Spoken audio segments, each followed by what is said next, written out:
కాదు, ఏదైనా సరే దేవుణ్ణి పొందాలంటే దీన మనస్సే కావాలి. కాబట్టి దీనుడవై నువ్వు చేసే చిన్నదైనా సరే క్రమంగా చేసుకుంటా వెళ్ళిపో. తగ్గించుకో. ఇతరులే నీకంటే యోగ్యులు అనుకో, నువ్వు తగ్గించుకో. నేను ఏ పార్టీ వాడినని ఎరుగు, ఏ పార్టీ దాన్ని ఎరుగు. దేవుని ముందు దీన మనస్సు కలిగి ఉండు. పని చేసుకుంటా వెళ్ళిపో.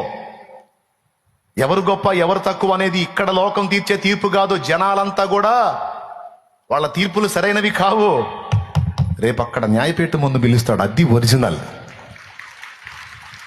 ఇక్కడ షాలేం రాజు గొప్ప అని చెప్పని అందరికి 10 మందికి గొప్పగా ఘనంగా కనపడతా, నున్నగా ఇదిగా కనపడతా ఉంటే వాడేదో యోగ్యుడని మీరు నాకు సర్టిఫికెట్ ఇస్తే, మీరిచ్చే సర్టిఫికెట్ నా దేవుని ముందు చెల్లిద్దా?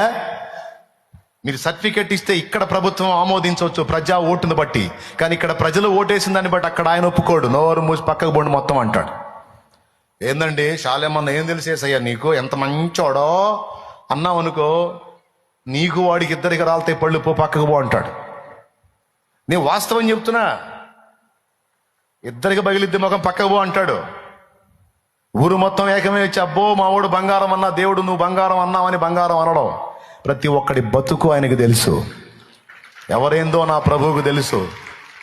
కాబట్టి ఇక్కడ జనాలు ఇచ్చేటువంటి పేరులు, గొప్పలు, మహిమలు, పొగడ్తలు, ప్రశంసలు, గుర్తింపులు ఇవన్నీ ట్రాష్. ఇవన్నీ ఆట్టే కాలం నిలవవు, ఉండవు.